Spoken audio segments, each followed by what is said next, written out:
We love to serve our country that God has blessed so well.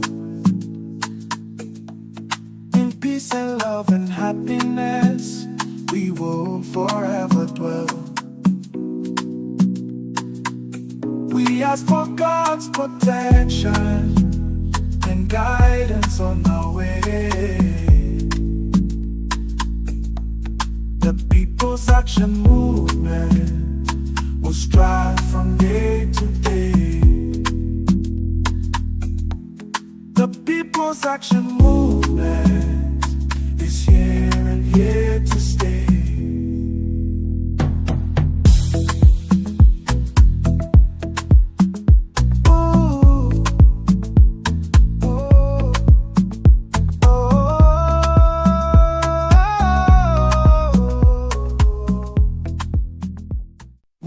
To serve our country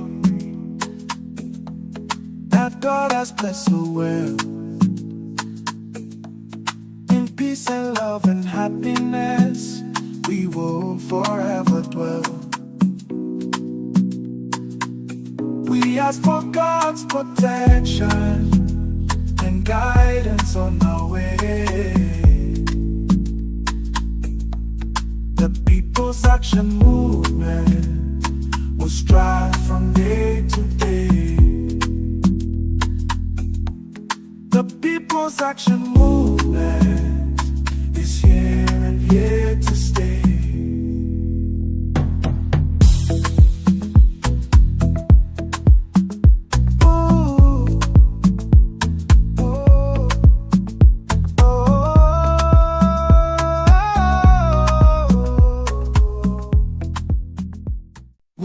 To serve our country that God has blessed so well. In peace and love and happiness, we will forever dwell. We ask for God's protection and guidance on our way. The People's Action Movement will strive from day to day. The People's Action Movement is here and here to stay.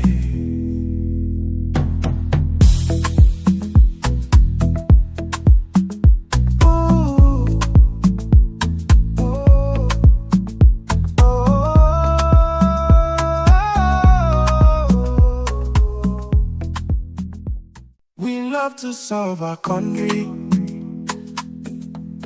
that God has blessed so well.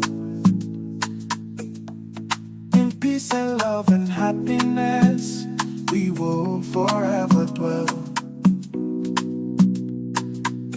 We ask for God's protection and guidance on our way. The People's Action Movement will strive from day to day. The People's Action Movement is here and here to stay.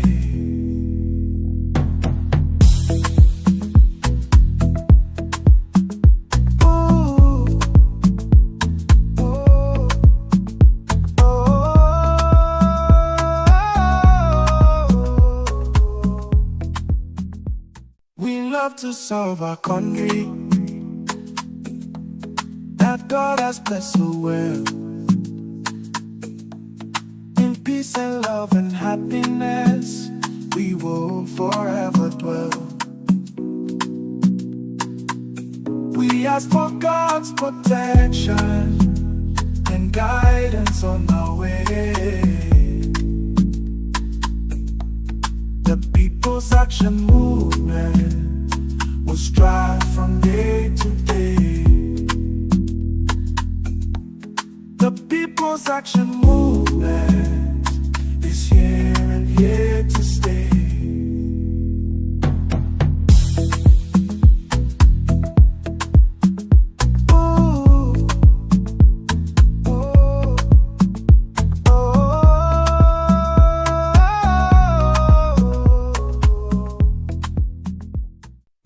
enough to solve our country that God has blessed me with.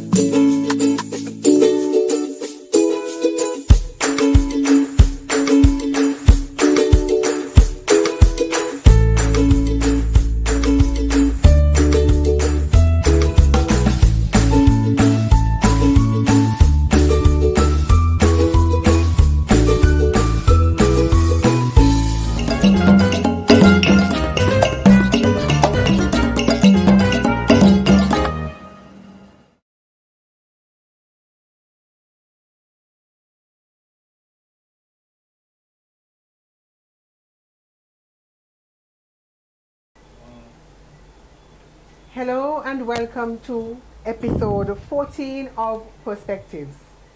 Of course, if you are new to this program, we remind you that Perspectives is a production of the People's Action Movement, a political party in opposition here in St. Kitts and Nevis. We use this platform on a weekly basis to bring to the attention of viewers locally and in the diaspora and indeed across the world some of the pressing issues that the people of St. Kitts and Nevis are confronted with. On tonight's episode, we are going to drill down into a topic which covers and touches education. In fact, the full topic for tonight's discussion is a failure of leadership in education, a deep dive beyond Cayon High School. If you have been following any form of social media over the last several days, you clearly would have seen all of the outrage and disgust at the fact that upon the opening of school this week on Monday, 2nd September, one high school remains unopened because of ongoing repair problems that have been left unaddressed rather over the last 6 months. And so of course this has drawn the ire of many citizens and well-meaning residents across St. Kitts and Nevis, nonetheless of whom are two presenters who are here this evening to address that matter that is almost vexing. The presenters this evening have a lot in common. I could simply say that they are two sandy pointers. But I can also say that in large measure, they both have dedicated their lives to public service. In fact, in one instance, one has been a public servant all of her life, having served in the role of principal of the Barcy High School and then latterly as permanent secretary in the Ministry of Education. Tourism, sorry. I guess because education is the main topic tonight, I'm getting a little ahead of myself. And then of course we have the parliamentary representative for constituency number 5, Honorable Dr. Sean Richards, who himself has served at one point in the Team Unities Administration as Minister of Education. And together they would both bring to you some of the falterings, indeed some of the stumblings that they have noticed from their vantage point where education is concerned. I want to first introduce Mrs. Cayon Henry Morton, who is on my far right, and of course the anchor of us all is Dr. Sean Richards. Welcome both to Perspectives. Good night and thank you for having me. Good evening to everyone. It is my pleasure to be back here on Perspective this evening. And I do believe that we would have quite an engaging and interesting perspective this evening. In this particular episode, as pointed out by Laverne, we intend to dive into education and in particular to focus on the Cayon High School. However, before I go any further, let me take the opportunity to wish Madam Laverne Keynes a very happy birthday. I do hope that you have been enjoying your day, and we're quite delighted to be able to spend some of your birthday with you this evening. Happy birthday, Laverne. I said it to you earlier, but let me say it publicly. Happy birthday. Thank you both. In fact, many years ago, I was born at 8:30 in the evening. So I guess what about now, my mother would have started to feel the labor pains I that we're suppose. now feeling before we discuss this topic. Yes. So yes, thank you very much both for your kind wishes. I have been having a good day so far. But to the matter at hand now, Mrs. Morton, I want to ask you, what compelled you to weigh in on this topic? I know that you're an educator by heart, first and foremost. But what compelled you? Because you're retired. You could have been sitting in a rocking chair with your grandchildren who enjoy so much and say, you know what, I've done my part, let me leave it to the young people. Well, you're still young, of course. Very young at heart, at least. Absolutely. Well, Laverne, again, thank you so much for having me on this episode of Perspectives to share my view about, some of the really unsettling situations, things that we see happening in education. And to the question of what compelled me, a number of things, a number of areas I felt that, I really should lend my voice here. As you mentioned, I taught for many, many years. I taught for about 33 years. Most of my years were at the Bastia High School. And about the last 5 years or so in education, I was principal of the Bastia High School. So I want to lend my voice in that respect. Additionally, I am a mother. I have 2 adult children. I have 5 grandchildren. And so I think I empathize with the parents and the students at the Cayon High School. And the teachers as well, because we all know that Bastia High School went through a similar traumatic experience. And what is happening at the Cayon High School is very triggering for me, because I think I understand how, the teachers and the parents and the students, how they feel. They feel ignored. They feel as if they are completely alone, that the persons who are supposed to be interceding on their behalf and representing them, that they have abandoned them. And I say, I really need to make my voice heard and to express to them that they're not alone, that the People's Action Movement, teachers from across the island are standing in solidarity with them, and we want to support them at this very difficult time. And those are some of the reasons, basically, why I felt I should come forward and speak about the ongoing situation, unfortunate situation that is taking place at the Cayon High School.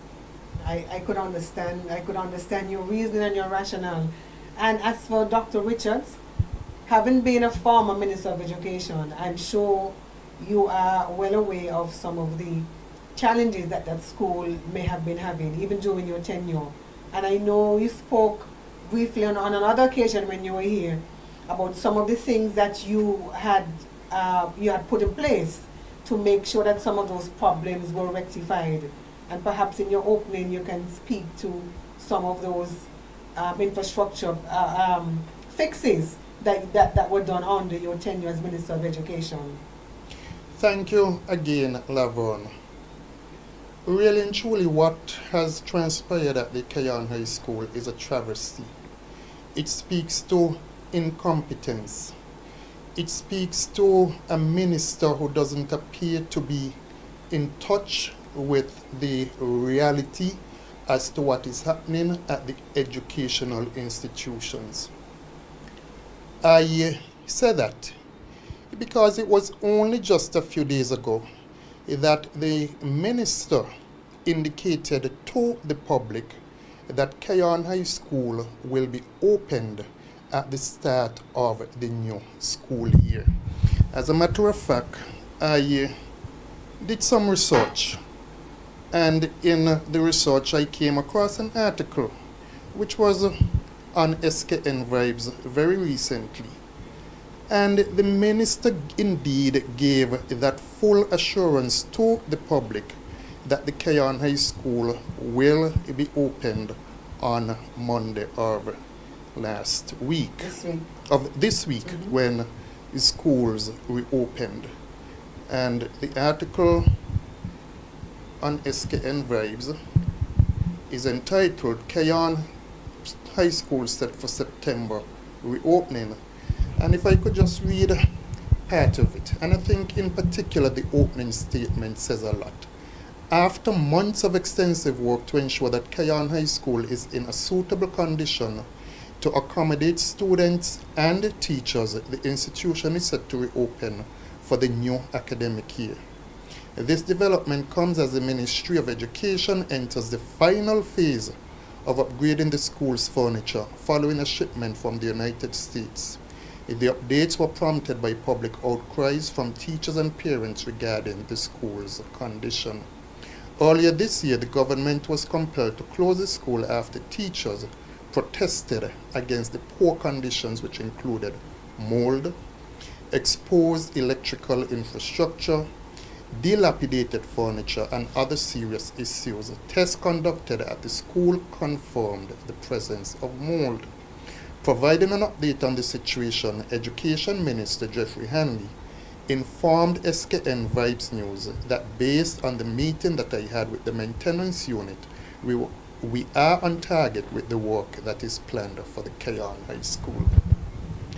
Now, again, you're laughing, Lavon, and as I said, one has to wonder if the minister is in touch with the reality on the ground with regards to the educational institutions.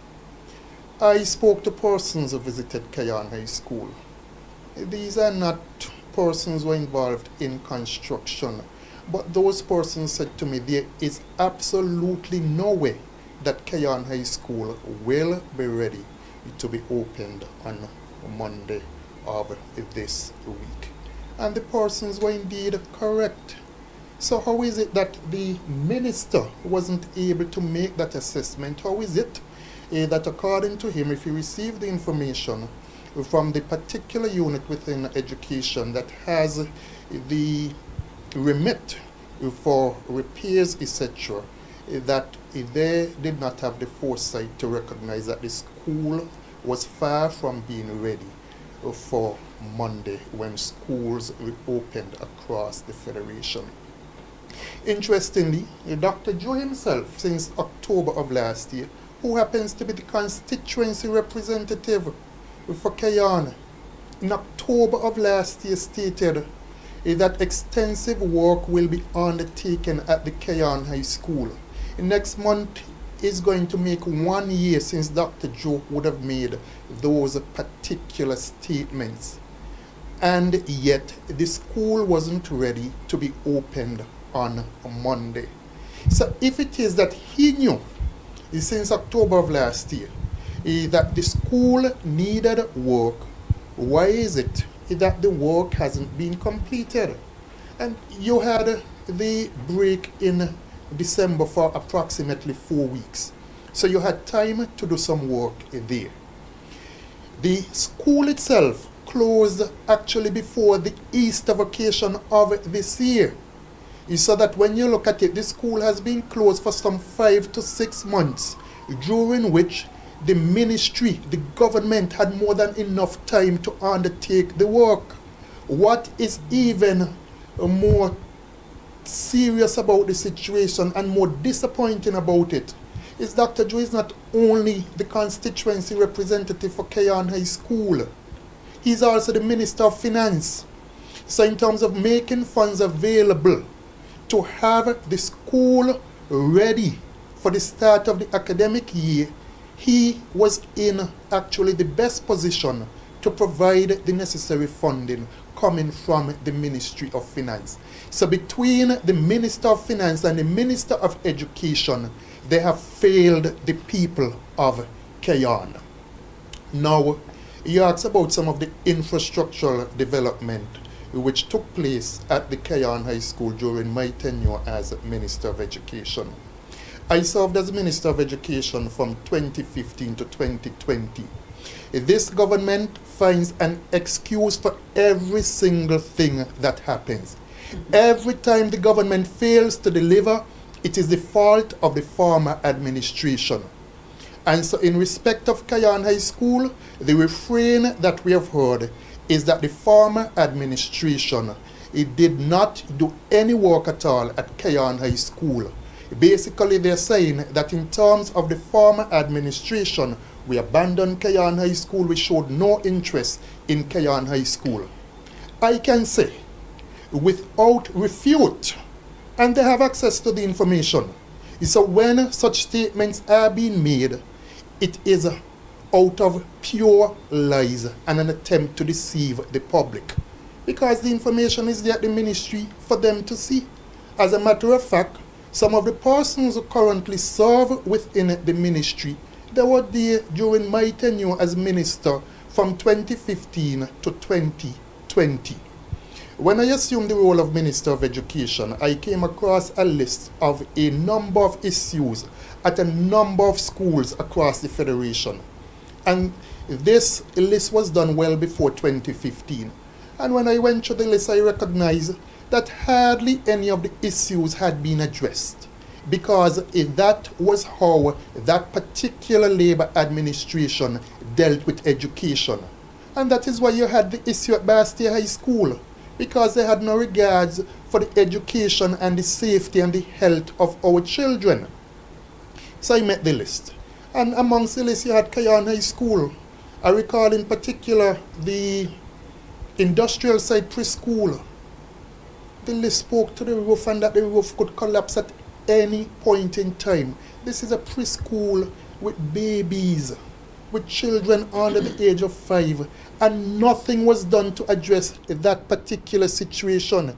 It was Team Unity, myself as Minister of Education, who addressed the situation. Now to go specifically to Cayon High School, what are some of the things which were done at Cayon High School? And I am willing to say that we probably spent in excess of maybe $2 million or more in terms of that particular institution, and probably even more so than we spent on any other institution outside of the Bastia High School, because of the fact that you had to build the temporary Bastia High School, and we also had been making plans in terms of a brand new Bastia High School. You had a woodwork building over there. When I went and I visited the building, I was disappointed. Building ridden with termites and students using that particular building for woodwork. I said to myself, if you expect students to learn, then you must put them in an environment that is conducive towards their education. And so we gutted that entire building, repaired it, but we not only repaired it, we added upstairs and upstairs to it, so that they got space upstairs which they were able to use as a music room and also as a multi-purpose center. You had a building which was erected for technical join. It probably at the time was the most modern technical join building or wing at any high school, because upon completion of the building you had computers in there and you had AutoCAD on the computers, so that when the children were learning technical join, they actually had access to the software being used within the industry. And that particular opening ceremony was captured within the news, and I have a copy of the article here, which spoke to it. And when you look at the article, I think it was myself, and let me turn around my iPad here so that persons can see it. That was a brand new technical join wing which was built at the Cayon High School. Brand new, and it was done in conjunction with the Basic Needs Trust Fund. So again, you had hundreds of thousands of dollars invested in the education of the children at the Cayon High School for that wing.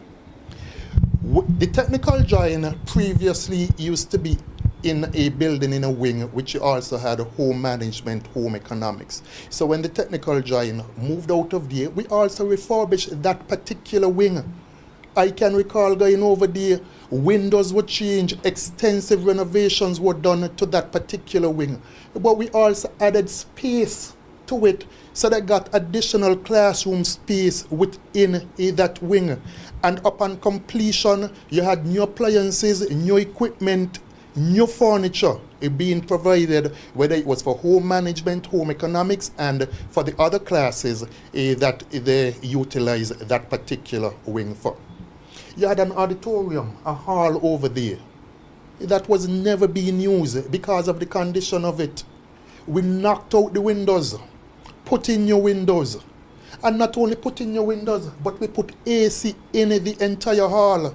Upon the completion of it, the school was then able to use the hall for classroom spaces. The perimeter fence at the school, it was dilapidated. The headmaster then said it proved to be a security concern, it posed a security concern for the school. And so we repaired the perimeter fence for the school.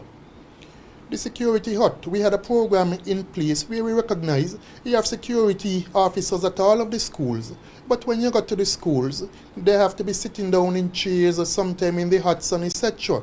And so we put in place a program where we build security huts at all of the different schools. Interestingly, Cayon High School was the only one that the security hut ended up with AC installed inside of it. AC installed inside of it. You had a library building over there.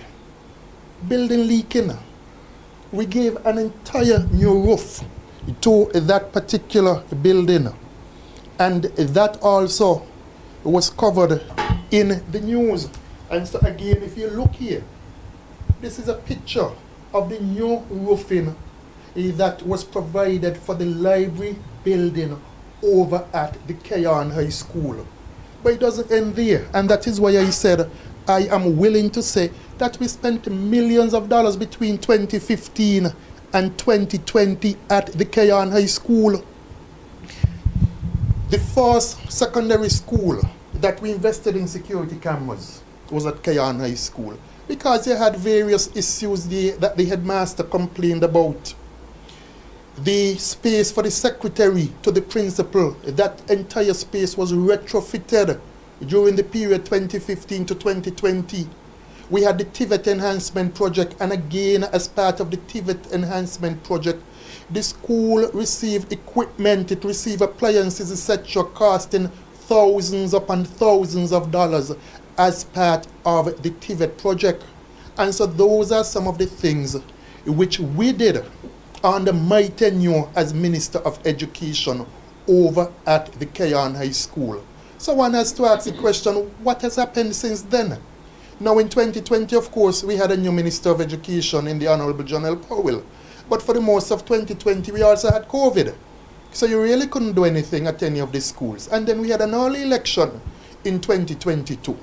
So that his term came to an end quite shortly and quite abruptly. So that one would understand between 2020 and 2022, between COVID and election, etc., he really didn't get to do much. But since then, what has happened to cause the school to become such, in a manner to be so dilapidated? The school has been ignored by this current administration, because quite clearly, we had started a process of making a number of upgrades at the Cayon High School. The last thing I'm going to say before I turn to Lavon is that in 2019 we had a problem with mold at the Cayon High School, and we handled it totally differently. I'll turn to you before I go more into that particular aspect. Okay. Well, I surely appreciate you enumerating all of the infrastructure work that was done under your tenure. And it seems to me that somebody has been derelict of duty, because a building that is open and is being used has to be maintained. And so it seems like somebody has not been maintaining the building, and maybe the school is just a part of London Bridge falling down. There might be other London bridges that are tumbling down. But I want to bring in Carly now, because I'm sure there are parallels in the Cayon High School situation and in the Bassi High School situation, as you described early on in your introduction as well, what did you say? It was traumatic. It was traumatic. So I want you to for the interest and the benefit of the discussion, if there are any parallels to be drawn from what we see now at Cayon High School and what evolved out of Bassi High School. Quite a number of similarities, actually. I think Dr. Richards pointed out the tendency to lie, because there's no way to say that very nicely, because that is what is happening. The tendency to tell lies outright, to change up the narrative, to suit their purposes. A lot of that happened with the Bastia High School situation. So you would have meetings and certain discussions would take place, and there would be certain promises and agreements made. And by the next day, there would be a complete pivot. People would want to convince you that what you remember from yesterday never really happened. It's almost as if you know, they were living in an alternate kind of universe. The whole idea of, I know it is happening at Cayon High School as well, the divide and rule. You want to get people to support the government. So you tell them that they're politicizing the matter. You have a political agenda. One of the things that I'm hearing that they're saying now is that people have something against the principal, because, you know, there's a new principal there. You know, so this whole idea of concocting these stories to make you feel as if you are crazy. That is, you know, or to intimidate. The other day I heard that there was a meeting, but they are very careful not to let the parents and the teachers meet at the same time, because the story changes depending on who you're meeting with. And they don't want to meet with people who perhaps they presume are equipped with certain information that they might say in the presence of parents, that parents do not know.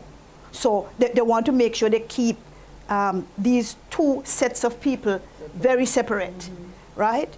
The whole idea of dragging your foot, that's what I call it. Because as Dr. Richards pointed out, this has been an ongoing issue. The school has been closed for close to 6 months. Why, if a school has been closed for close to 6 months, you're coming to tell people in September, on the eve, just when people are getting ready to send their children out to school, you're coming to tell people that the school is not going to be ready for the next couple of weeks. And let me tell you, that is going to extend those weeks. We would be very lucky if that school reopens for this term. Very, very lucky, right? Because they're going to continue extending the time by which the school will reopen, right? That is another tendency that they have. So this whole idea of trying to mama guy people, to use a Trinidad term, trying to confuse the issue. I think, what his name is again, McMahon, today on a program on WIN, the Island Tea, he said these PR stunts, that they, instead of governing, they engage in these PR stunts. So when you listen to the news, if you go to a particular meeting, when you listen to the news, you're wondering, how they come up with, that is not what was discussed in the meeting, that is not what was agreed upon. They change up the entire scenario, you know, whatever was the message, what was agreed upon. You come away when you're listening to the news and being in the meeting, They are two completely different experiences. This whole idea of covering up, covering up. And it's not just covering up in the sense that you are twisting the story or the narrative, but they feel that paint could fix everything. Or you come all over there, just run some paint on that and cover it up, right? So a lot of those kinds of things. And I'm telling the Cayon High School teachers and students to be very aware, very alert. Do not allow anybody to intimidate you all. Do not listen to words, the platitudes and pleasantries, and you hear them saying, one of the addresses, the minister said that the teachers are the Rolls-Royce engines in education. You know, that's to butter you up, right? Or you all are the unsung heroes of education. And they come with all of these nice sounding things. I don't want to hear, because words are cheap. Anybody can say anything. You love me? Show me that you love me through your action. If we are the Rolls-Royce engines of education, why are we being treated as if we are a horse and buggy, right? That's the treatment that we are getting. And so people have to learn to stand up, stand together. They cannot rely, parents, teachers, students, you cannot rely on this government, you cannot rely on the Minister of Education, you cannot rely on the permanent secretary in education, you cannot rely on any of them to intercede on your behalf. They have shown you clearly that there is no empathy, there is no care, there is no compassion. There are questions that, pointed questions that you need to look at these people in their faces and ask them. Will you accept what is going on at the Cayon High School in any institution that your children are in? Put yourself, pause for a minute, put yourself in my place. You're a parent, I am a parent. And for those ministers who are not parents, you have relatives, you have nieces and nephews and godchildren and so on. Put yourself in my place. Will you accept that? The closure of the school that your children are at for 5.5 months. And you're telling me, we're fixing the school. You heard what Dr. Richard said? Every minute an article come out telling you how far along they are with the repairs. So what happened now? It's clear that they were lying. That all of those updates that were being given, that they were manufactured, right? So the parents and the children have to, and the teachers, everybody, you must stand together, hold these people accountable. Make them understand that what they are doing is not right, and that you are going to be very consistent in your criticism, in your demands, that just like how your children are in good schools, they are comfortable, their well-being is being looked after, I want the same thing for my children. Teachers, stand up for your rights. You have a right to a comfortable workspace where your health is not under threat. That is a right. Nobody granting you any favor where that is concerned. Some months ago, a particular minister had his office, his brand new luxurious office with all the plush chairs and the AC and everything and so on. And they had somebody come in and take videos. That is his office. So what about the teachers? Where are they supposed to sit? Why must they teach in mold-infested classrooms? Why are the first and second formers at this present time from Cayon High School jammed up somewhere down at the Cayon Primary School? I don't think people understand the logistics of managing a school, right? So they're sharing the premises with the primary school children. Where do they go when they have home ec? Because as far as I know, the primary schools don't have home ec centers. The primary schools do not have labs for science. The primary schools do not have woodwork centers. So those resources, those hands-on subjects where children need to manipulate, all of the pieces of equipment and so on, what happens? So the children who are now in second form missed out on all of those things in first form, and they're missing out again in second form. Yes. For how long? Nobody knows, right? And you use the term, Laverne, and I agree with you, dereliction of duty. It is gross mismanagement. That is what it is. And it is almost criminal. Yeah, and as you say that, I know we're going to refer later on to the Productivity Council and match whether these words in the Productivity Council against the backdrop of what is happening now, who is to be held accountable? Because if you have a Productivity Council and people are not producing, who do you hold accountable? But before we go there, I want to come back to Dr. Richards to talk about some of the fixes that you said were done when mold was first discovered at the school. Okay. Before I go into that, let me pivot on something said by Mrs. Henry Morton. And she spoke to the fact that this government is very, very good at giving false impressions. They go out there and they take all sorts of pictures and put them out there in the media and give you the impression that things are wonderful and things are great. Just on the weekend, you saw pictures with none other than the Prime Minister and Dr. Handy touring the Cayon High School, all sorts of pictures to give you the impression that things are okay, the work is being done, and the school is going to open on Monday. Monday came, and the school is still closed. Now, I mentioned earlier that since last year, October, none other than Dr. Joe said that Cayon High School to undergo major renovation. And I like to substantiate the things that I am saying. And here is an article on the government information system which speaks to it. Cayon High School to undergo major renovations. And this article is dated the 5th of October 2023. 11 months to today. Yeah, you're right. 11 months to today. And yet, the school hasn't been opened. And in the article he says, and again, you see him there grinning away, as he normally does.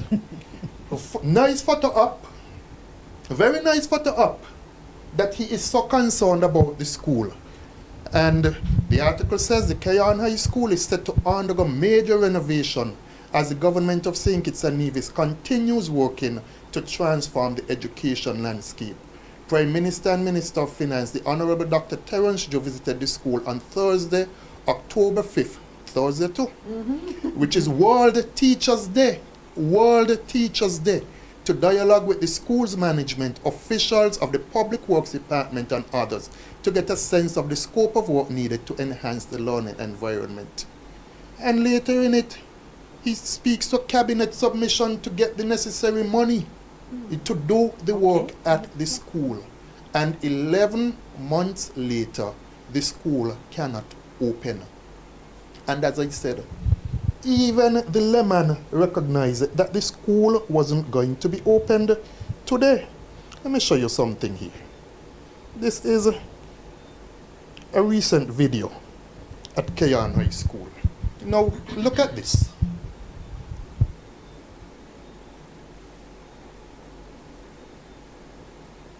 And I think this might be in the area of the principal's office. As you could see, the bathroom space, basically the stuff in the bathroom, whether it is a face basin, etc., ripped out, etc. But what about that?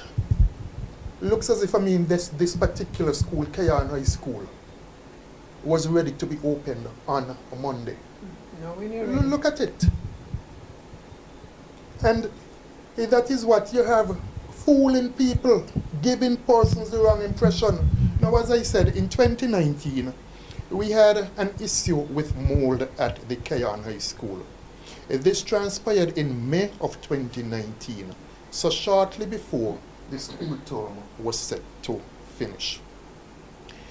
We put a committee in place after the issue transpired. Of course, we had the Bureau of Standards, which went in and did the necessary testing to ascertain the level of mold present in the school. And in particular, it was relative to the biology lab, and I think it could have been the chemistry lab.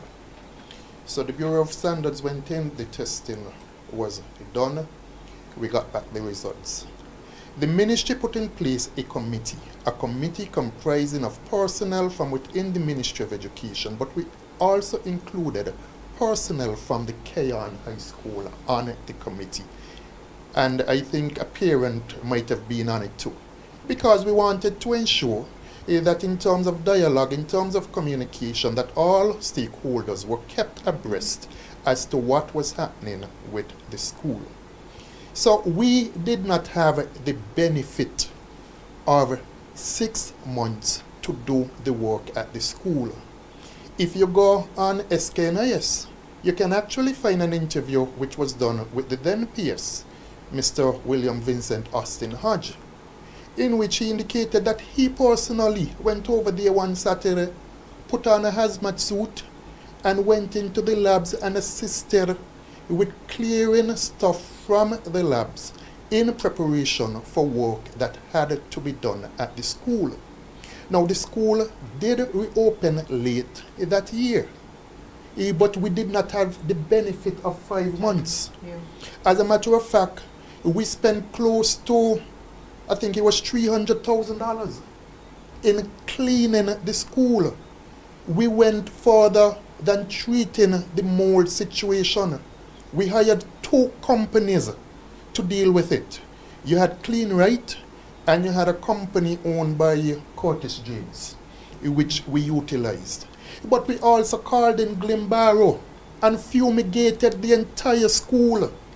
The entire school was fumigated because coming out of the committee which had been put in place, the teachers expressed some additional concerns. And so we decided, okay, we are going to address those particular concerns. So you had the fumigation done, you had cleaning done. I think we went so far as to replace the roof. We had to throw out some stuff, buy new furniture, buy new equipment, etc. And one of the things which also held us up is that we needed the teachers to go in and to assist us in terms of removing some things that the teachers themselves were utilizing. And so that had held up the work which was being done by the companies and by the ministry in ensuring that we rectified the mold situation at Cayon High School. But in short order, that is how we dealt with it. And we didn't hide the information from anyone. I recall going into Parliament, and on the statement by ministers, I spoke to the Cayon High School. We apologized to the teachers, we apologized to the students, we apologized to the public, and gave them a commitment that the school was going to open shortly. And I think before the end of September, we were able to resume classes at the Cayon High School. Now, one of the things that Carleen might not be aware of is that I understand that because of the fact that the school was closed since before the Easter vacation, you now have issues with the CXC results for Cayon High School. You have students who have now enrolled at CFBC, and CFBC has said to those students that you may not be able to do the particular program that you want to do unless you're able to get your results by a particular time for you to enroll in that program. We're going to come to that, Dr. Richards. I mean, it's a lot to uncover this evening. Mm-hmm. We're going to come to that because we want to treat that in a separate little section. Because remember, we're examining the inefficiencies of the leadership in education. So we have that tucked away under a little different section. So we're going to come to that. But I know that Carleen was anxious because when we were preparing for the show, we were saying, here is a government who went into Parliament and passed a Productivity Act, established a council who we don't know who are the members, and yet we're seeing that the very act that was supposed to be governing, productivity in government and all of that, we're seeing all of the mismanagement and the timelines that are not being met on an education institution. So we want to look at We want to look at the a few sections that we have highlighted in the Productivity Council Act, and Caroline is going to look at, I don't know, probably, you know, where the variations are in terms of what the act was supposed to achieve and what is not being achieved as we speak. So, well, I would begin by saying, Lava, that the Productivity Council, in my mind, because I don't know if it is operational. I don't know. I've tried to ask who the council is managed by whom. I've tried to ask where can I get information. Nobody seems to have any information about this council. So it was tabled in the National Assembly. It received safe passage, and then it disappeared into oblivion, it would appear, as normally happens. As Dr. Richard says, these people are very good at talking. It's a lot of talking and fancy sounding words.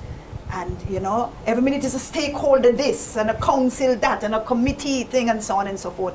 But then they disappear after that, after they would have been spoken about. You cannot find them anywhere. Nobody knows if they're in operation or not. So the bill apparently received safe passage, and these are some of the functions. I'll ask you to permit me to read them, because, you know, our monitor tonight is very small, because the bigger one has gone to another function. I bring me to understand. So I brought along my paper. Okay? The functions of the council are to provide a platform for collaboration and engagement among government, employers, employees, and other stakeholders in fostering productivity improvement initiatives. Sounds nice, huh? Identify and analyze factors affecting productivity and recommend strategies to address them. Develop and implement training programs to enhance the skills and capabilities of the workforce. Facilitate the adoption of best practices in organizational management, technology, and workplace design to optimize productivity. Conduct research and gather data on productivity trends, challenges, and opportunities. Advise the government on policies and measures to enhance national productivity, establish benchmarks and indicators to measure and track productivity performance, and prepare a national productivity matrix. Now, the people who are most unproductive, because you can see the results, how are they going to get all that we have? They sound so nice on paper. How do they actually implement these things when the basic things, the basic mandates that they have, they cannot achieve them, they cannot deliver them? A basic thing like make sure that the Cayon High School is ready for when school reopens in September. That's basic. This, what is happening at the Cayon High School, is completely avoidable. This should not be happening. Right? Because, as I said, the school has been closed for 5.5, nearly 6 months now. And if a basic thing like making sure that the school is ready for teachers and students to occupy the premises and the buildings and so on, if something as basic as that, they can't get done, how are they going to produce a matrix? They don't seem to understand anything that is involved in being productive. That's what I'm saying. These fancy sounding things, they go abroad and they hear other countries, I suppose, talking about all of these catchphrases and catchwords and everything, and they come back and they just fling them in, you know, when they start to talk. Everything is a crisis now, or the murder and so on, it's a health crisis. The other day, the Prime Minister said that they're going to have a mold task force. Oh, okay. What that is, I really don't know. Mold task force. Council and task force. Yeah, you know, and they come up with these fancy sounding names. This renaming. They seem to be into this renaming of things and, you know, coming up with fancy sounding things. But there is no action to support. People want to see real things happening on the ground that would affect my livelihood, that would affect my life, my children's lives, and so on. Don't come give me no fancy nothing. I want real things that I can see translating into an improved standard of living for me, and improved conditions of work for me, improved workspaces and learning spaces for the children. That is, just give me those basic things. They don't have to sound fancy, right? Then apart from that, I also have the National Productivity Council Bill 2024 successfully passes through federal parliament, right? And they say on Tuesday, March 26th, this bill was passed, marking a pivotal moment in the establishment of the National Productivity Council and its related functions in St. Kitts and Nevis. I have to read it like that because that is how it's supposed to sound. Very impressive. Mover of the bill, the Honorable Marcia Henderson, Minister responsible for Labour, emphasized that productivity stands as a paramount issue, pivotal to propelling the Federation forward. She further mentioned that productivity and prosperity are tightly connected in that when productivity increases in the private sector, it typically results in higher profits that benefit shareholders, employees, and consumers, while in the public sector it leads to an increase in government tax revenue. Minister Henderson further stated that increased productivity in the public sector typically results in cost savings for taxpayers and also enhances productivity in the private sector, while robust national productivity enhances a country's overall competitiveness and appeal to local and foreign investors. All of this might be true. But what are you doing to ensure that you are productive? Because leaders set the pace. If you are not doing what you are supposed to do, then you do not have the moral authority to expect that the persons whom you are supposed to be leading, that they will do what they are supposed to do. And I think that that is part of what is happening with the Prime Minister. The Prime Minister is a weak leader. Look at the areas that he's supposed to be responsible for. Law and order. We know what's happening there. Health. Well, we hear all the horror stories about the hospital and lack of resources and, you know, the different cries from the public about health. Now, if you as the leader are failing in the areas that you're supposed to be responsible for, how dare you? You can't go to the other ministers and demand that they pull up their socks in their areas, because they would look at you and ask you like, you have a nerve to come and tell me with 26 murders under your belt? The hospital is up there falling apart. The staff complaining about how they're being bullied and all kinds of things. You can't manage your area, so how are you going to come to tell me I must manage mine? And so that is how the whole thing falls apart. When you do not have a strong leader, then the leader is in no position to have expectations of the persons on his or her team. Hence, the situation that we find ourselves in here now in St. Kitts. Because you hear about all of the other ministries. Agriculture, well, you saw the video that was on there about the 25 by 25 non-project, because nobody seems to know what is going on with that. The Prime Minister said before he became the Prime Minister that he knows the girls in St. Kitts love to dress and they're fancy, and that when they get in, all they have to do is turn on the pipe 2 o'clock in the morning and whoosh, the water would come down. People still have to be cooping the water to see if they could bathe.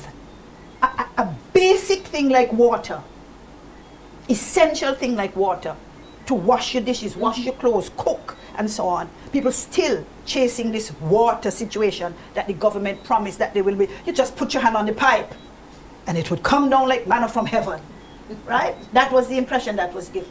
So what happened now? 2 years later, you ask them about the things that they promised that they were going to deliver. And as Minister Richard said, they come telling you about the Team Unity government. That's why you in government.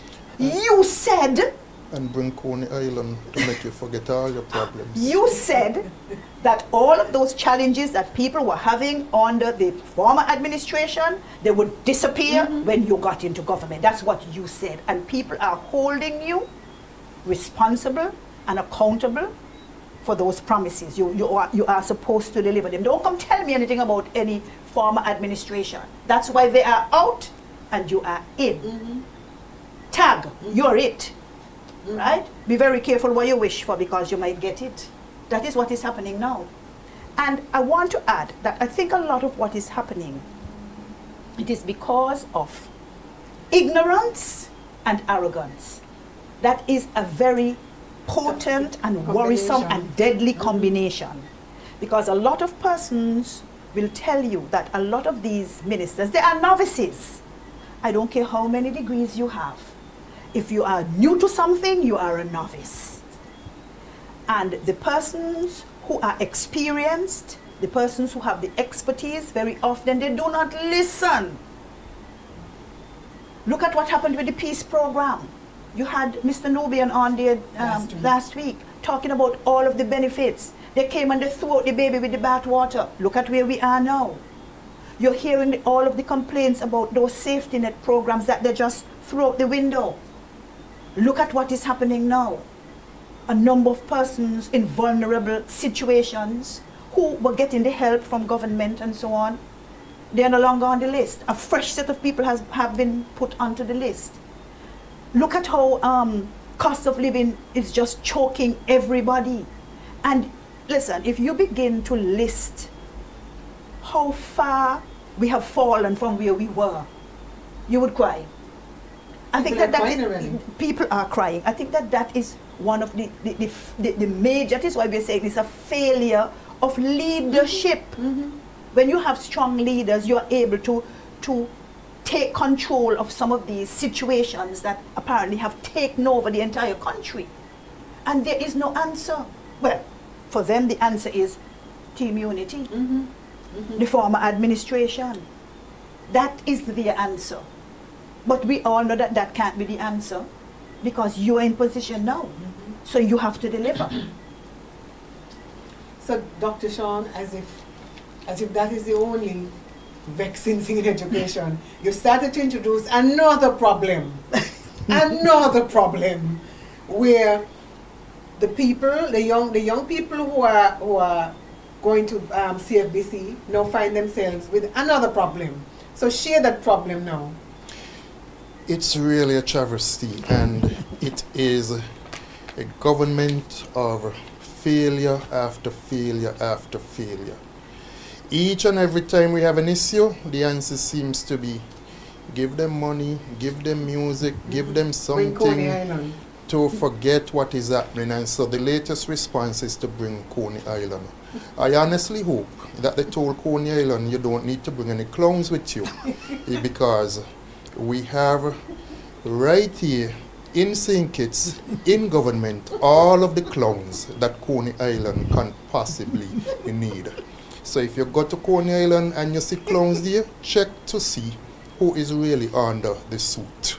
You might be surprised to see who is under the clown suit, because we have clowns in galore here affecting the day-to-day livelihood, safety, security, well-being, the future of the people of St. Kitts and Nevis. I was saying to you that I understand that students from Cayon High who have now enrolled at CFBC, they have met certain problems. The CFBC has said to them that because CXC hasn't returned certain results for them, they cannot enroll them in some of the programs. If they are enrolled in the particular program, they have a time frame by which to submit results from CXC. Of course, that isn't up to the students as to when CXC return those results. So imagine I want to be a lawyer, for example, and so I want to enroll in the law program, and you have certain prerequisites for the law program. I can't enroll in that program because I don't have the results. I get the impression that it stems from the fact that the school has been closed for some 5 months, and so in terms of SBAs, etc., that the students were affected, and CXC has raised certain issues, has raised certain concerns. That is part of the magnitude of the issue that we are currently facing with the situation at Cayon High School. As a matter of fact, I understand that they received some very recent results in terms of mold testing at Cayon High, and that those results are even worse Wow. than the results which were previously received. I am asking the Minister of Education to share that information with the public, because this is a government which likes to speak about transparency and accountability and all of those nice sounding words. So indeed, if you are going to practice what you preach, speak to the results which were received very recently relative to the level of mold at Cayon High School. It says to me that you are going to have even further delays in terms of the reopening of the Cayon High School. One may have surmised that there's some possibility of maybe if you have finished a particular area, maybe you cordon it off and so students are able to use it. But with these recent results, that may very well not be able to happen. And so the students are really and truly the ones who are suffering, who are being disadvantaged as a result of the incompetency of this particular administration. Incompetency. It seems as though this government cannot get nothing right. You go home now, you turn on the taps, no water. I was going to a meeting Thursday night in Sandy Point. As soon as I got there, rain started to fall. Then there was some thunder and lightning, and guess what happened next? No electricity. No electricity. I could tell you. No electricity. The electricity went out. Yeah. 26 or some murders to date is so far for the year. And it just seems as though everything is just falling apart under this administration. Nothing that this administration has touched appears to be going well. Nothing. Education, healthcare. I mean, some persons may have listened to Big Lies recently, and you're hearing that a particular individual went to the hospital for appendicitis and died. I mean, in this modern day and age, that is happening. And I haven't heard a single response from the government as to whether or not that is indeed the case. And that is frightening. Because if you cannot go to the leading healthcare institution and expect to get a proper diagnosis, you wonder what is going to become of you. A friend of mine has said to me that if anything happens to her, carry her down Ross. Yep. Don't what? Down Yes. Ross. She prefers to go to the She vet. said she prefers to go to Ross to get treatment. Imagine that. Imagine that. That is the state of play currently in the Federation of St. Kitts and Nevis. And when you raise questions, all you're told is, oh, it is the fault of Team Unity. 2 years now since you're in government, and everything is still the fault of Team Unity. And even when you point out what Team Unity would have done, they can't find a proper excuse to give you. And they need to start recognizing that the people of St. Kitts and Nevis are fed up. It is time for them to settle down and get a grip on what is happening in the Federation of St. Kitts and Nevis. They're learning on the job. The Prime Minister took some 2 weeks vacation, came back and then said to police officers who on vacation, you need to come back from your vacation because we have an issue with crime in the country. It goes back to what Carleen said about leading from the top. Imagine you took your vacation in the height of what was happening. You didn't see it fit to bring your vacation to an end and to return to the Federation to provide leadership. But you're now saying to the police officers, if you're on vacation, come back. Your vacation has been recalled because of the crime situation in the country. You're sending double messages, mixed messages. And so when you tell persons that you're serious about education, but you see what is happening within the education sector, it sends a totally different message to the students who ultimately are the ones who are being disadvantaged. I mean, I honestly hope that the government would get it right, because at the end of it, all of us will be affected. That is the reality. And so you really hope that they would get things right. But when you jet flying up and down, what time do you have to deal with the affairs of people right here on the ground? And interestingly, when the Prime Minister was on vacation, who was the acting Prime Minister? Who was the acting Prime Minister?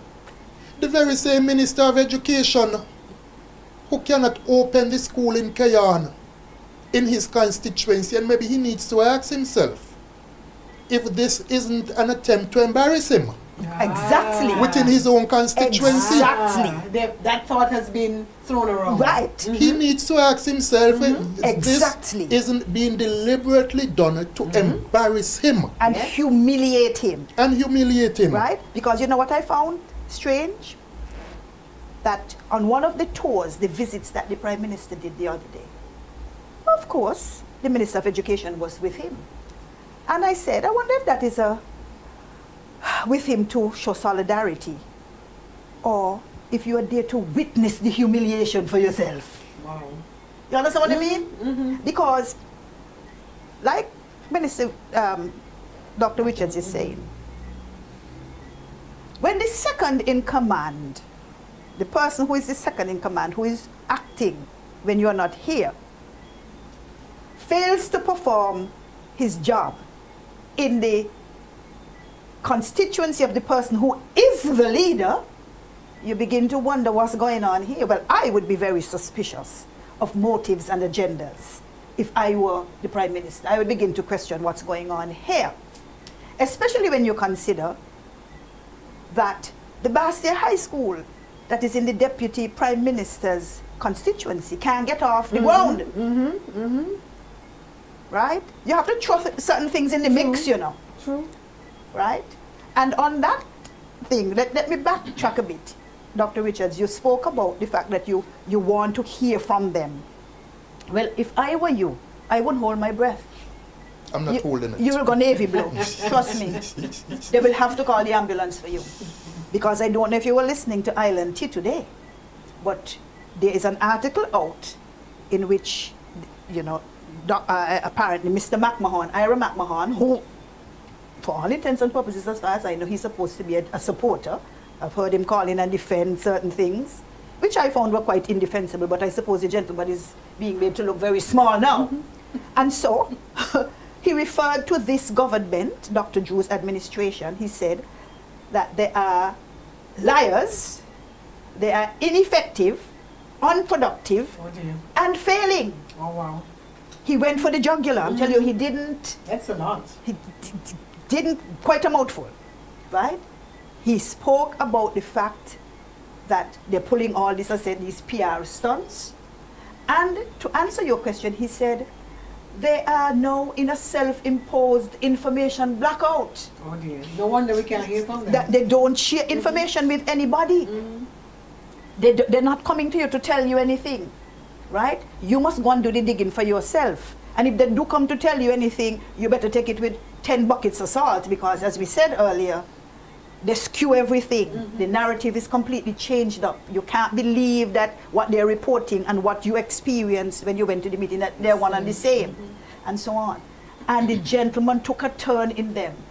Yes, the criticism was, you know, harsh, but it was warranted.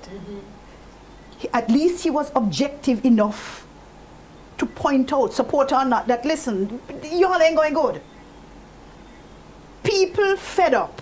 This is more than enough now. You all are asking people to be patient and to bear with you in a situation that has gone way beyond the boundary. Even if people want to support you, you're making us look small. And just this week, you know, Lavan, on the PAM page, one of their supporters, he said, he admitted that they are inept and dysfunctional. Those are the kinds of words that their supporters are using to describe them and their performance. Right? Because people are, there's no hiding anymore. You can't defend the indefensible. You have to come out and call a spade a spade. And I think that is what is happening. And more of that is going to happen. Unless, I don't see how that is going to happen, unless these people begin to really assess themselves and become serious about governing this country. We are in, you spoke about Coney Island, we are in for a roller coaster ride from hell. I can tell you that is what is going to happen. Maybe that's why Coney Island Right? has come to Maybe give some that is why. persons the experience But on I the roller told- coaster. Because of the roller You spoke about coaster. the clowns. Well, I was telling somebody the same thing. I told them, Coney Island, we don't need any Coney Island because we have our own Coney Island here. The only difference is that the clowns, the minister clowns, eating all the popcorn and hot dog. So we ain't getting anything. So that kind of entertainment we can do without. Because let me tell you, we are in serious problems. St. Kitts has hit rock bottom. No joke. But I wanted to add to the seriousness of the situation with the young people who are applying to CFPC, because although you, Dr. Richard, singled out the Cayon High School students, I understand that there are other students in other schools who are experiencing the same problem. But my question is, who is going to solve this for the young people? I mean, who do they turn to? To the permanent secretary in education? To the CXC registrar? I mean, who is prepared to stand in the gap for these young people? Because truly, it is no fault of theirs. And so you have administrators who are failing young people, and then there are no consequences. Because how you could tell somebody you're going to give them a provisional acceptance until, when they have no control with the until part? I mean, how do you address that? You have asked a very good question, Lavon, and honestly, I don't know who those young persons will turn to. Let me say that when I served as Minister of Education, you had some very dedicated and professional persons within the ministry. And you still have some of those persons within the ministry. One of those persons I can definitely say is the registrar, Mr. Solomon Clarkson. I enjoyed working with him, and I found that, he really went out of his way in terms of doing his work. And so I have absolutely no doubt that he's trying to get these issues resolved as quickly as possible. And so he's someone who I think the students can actually reach out to, and he would do his earnest best to see how he can assist those students. For the most part, well, you have had some new principals, but some of the principals who I worked with, again, very professional, very dedicated persons. But it's unfortunate that you now have an administration which really isn't providing the type of leadership that is needed to motivate them, to advance them, and to generally ensure that some of these issues do not happen or they do not recur. Because when you have an administration which clearly doesn't care, it means then that all of the other persons are going to be affected. This is clearly what we are now seeing. You have to dedicate yourself to the ministry. You have to like people. And I think this is also one of the failings of this current administration. If you like people, you will want to see the very best for people. And maybe it is that, well, some of them don't like people and they're incompetent. And so that makes for basically a recipe for disaster. Everything that they met in place, they felt it was necessary, just dismiss it. Dismiss it. And what you don't dismiss, tell lies. Tell lies, engineer a different story. When you're going to say that, it's the fault of the former administration in terms of what is now happening at Cayon High School. When the files are there at the ministry for you to fact check in terms of what we did at the Cayon High School. but I have my memory, and there's certain things I still have saved that I'm able to access. And so that is when lies are being told, I am able to refute those particular lies because I know what I did as Minister of Education. So we have about another 2 minutes to wrap up. And so, you know, I imagine that the teachers, parents, and the students are under a lot of pressure. I don't know if maybe some of these other schools who are supposedly safe are wondering, well, what is next? I mean, are we going to be next? So I want in the wrap up for both of you to provide some comforting assurance to the teaching fraternity and perhaps even the young people and their parents, because it seems like doom and gloom is all around us, and we need to be able to dispense some hope as an opposition party, so that eventually when people see everything is falling apart, they would see us as the alternative government who could bring hope for them. So I'd like for Mrs. Morton to start off, being a teacher herself, to bring a little bit of a hope to the people who have listened to this program and now might be wondering, well, you know, should we give up? Well, no, you can't give up. There's no giving up, especially where parents are concerned.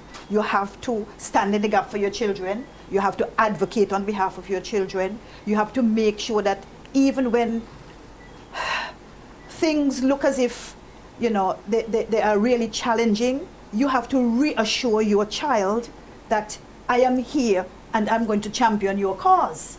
So, you know, get the children settled as best you can. I know the situation is difficult, and the Cayon High School is not the only school where there are challenges. We focused, not exclusively, but, you know, primarily on the Cayon High School this evening. But I want to tell parents that you continue working with your children. You continue making sure that they have the resources and the materials that they need in order to be able to excel, to do well at school. And you as the adult now, you will deal with those persons who ought to be held accountable. You don't back down. Make sure that you insist on the best for your children. Hold the Ministry of Education, the Minister of Education, the Permanent Secretary in Education, the Prime Minister, whoever you need to hold accountable, hold them accountable and make sure that they provide the best environment possible that is conducive to learning and teaching. Because the teachers, as the minister said, they really are the ones who are making a lot of sacrifices. I can tell you, it isn't easy to be teaching in the circumstances and in the environments in which they have placed. But by and large, the teachers are committed to making sure that the children do well. And so they come out every day, batting hard, making sure that they prepare to give the children the best that they can in the given circumstances. And I think that the teachers ought to be applauded. But this cannot continue forever. At some point, you can't be a hero forever, and in the process you're destroying yourself. At some point you're going to have to say, enough is enough. We deserve better than this. And I think that time has come. Even while you are doing the best for the children, for the nation's children, you have to tell those persons who are charged with the mandate and the responsibility of ensuring that your welfare is looked after, that the conditions of work are conditions under which people can feel safe and secure when they come out every day. You have to get people to understand that. You must deliver. And if you don't deliver, you're going to have to go. Tough decisions, I am. Yep. Dr. Richards, your parting shots. Yes. Again, I empathize with the students, with the parents, with the teachers, the administrators, with the Cayon community, because it is really a sad situation which could have been avoided had it been for proper planning and had it been for an administration that one could consider to be competent. I can only imagine the level of the moral of the persons who work at Cayon High School. But I want to encourage them that despite the circumstances, to keep in mind that they are there to serve our children. And so give the very best that you can to the students that are in your care. Carlin spoke earlier to the National Productivity Council, which as far as I know is non-existent. I understand that the Ministry of Labour has moved several times. Because of mold? I don't know if it is because of mold. I understand that the permanent secretary basically did not even work out of the last building that the ministry was situated in, but he utilized an office at the Ministry of Tourism. I don't know specifically what the issue is, but this is what is happening under this current administration. We need competent people in government. Very recently I was speaking to a gentleman, and this is a gentleman who could be in his 60s or maybe even early 70s. And he said to me that, you know, within recent times he has actually considered going into politics because he has recognized that this current administration continues to fail the people. He is of the view that you need people who are committed, people who experience, people who will ensure that they are there to work on behalf of the Federation in government. And this is the reality. You hear it from people every single day. Things in this country are just not going right, to borrow a term from the big guys. Things not going right in the country. Whether it is you want to look at it financially, educationally, healthcare, national security, wherever you shine the spotlight, there is failure. I've heard about this 25 by 25 agenda, and I'm patiently waiting for 2025 to come to hear what the excuse is going to be. And for Team Unity. Yeah. Oh, Team Unity. You all make so. Team Unity makes. You know, I mean, just recently I heard Carlton Jupant, and I was just speaking about the stadium and the fact that he used to go there to exercise and he can't go there anymore because the stadium is closed down. And in the last year, well not last year, this year, the inter-school couldn't be held there because of the condition of the stadium.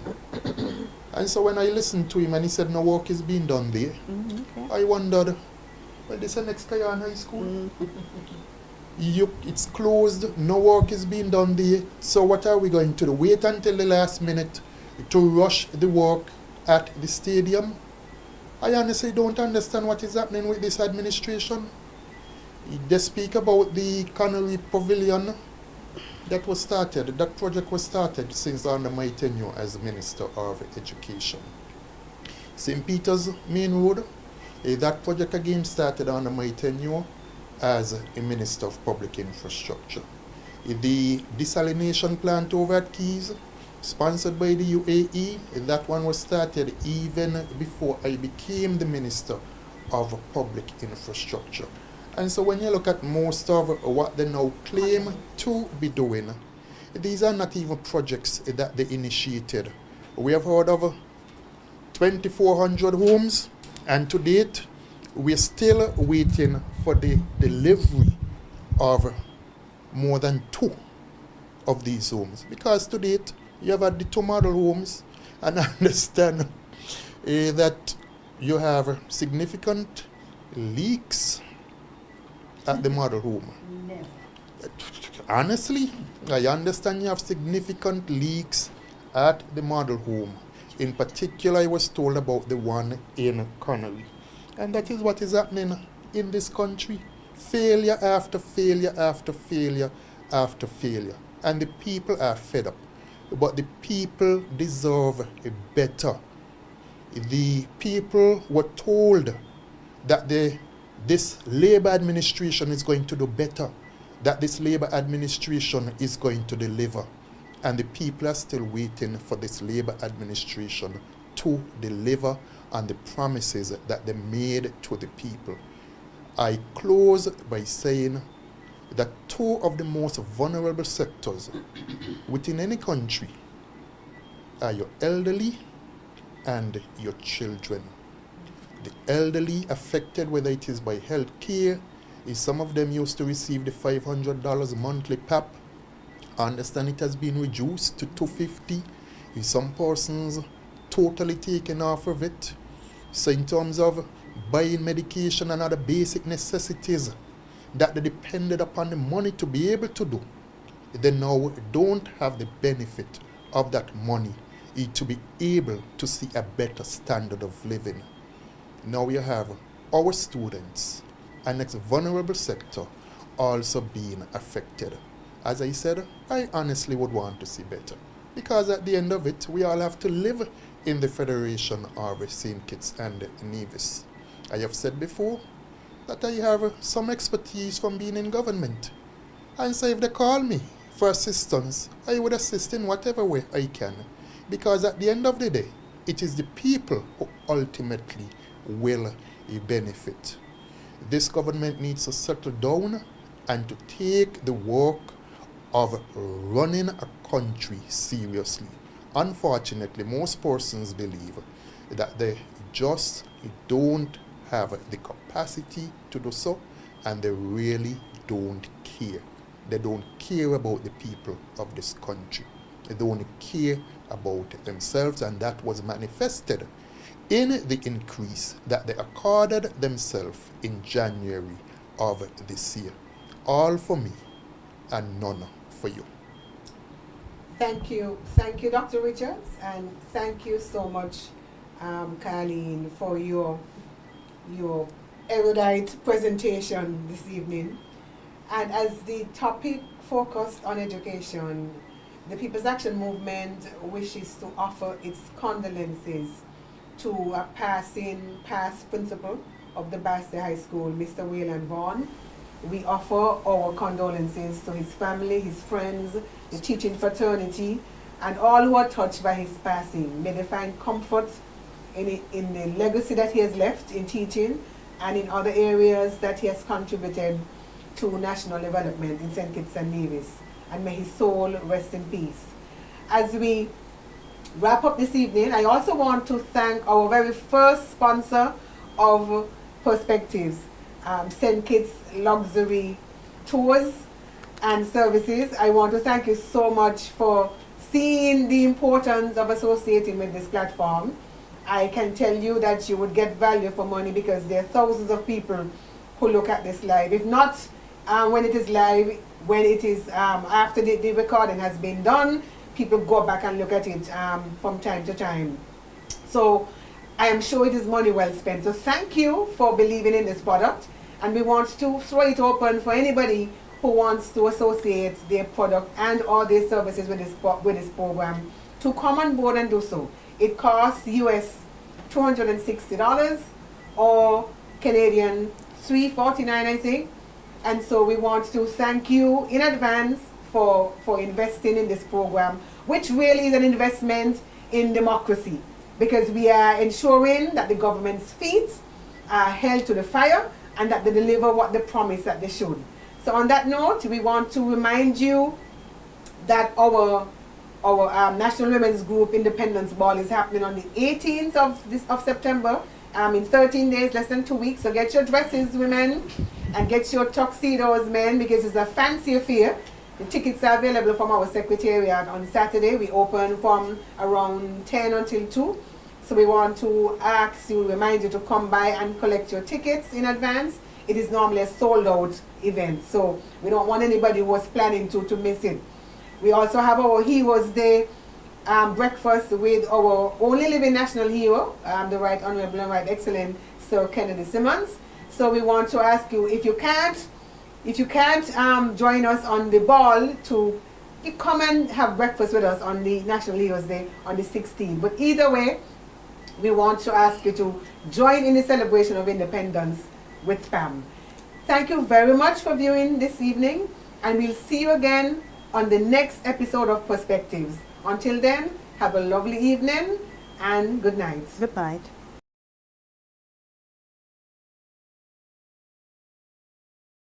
Thank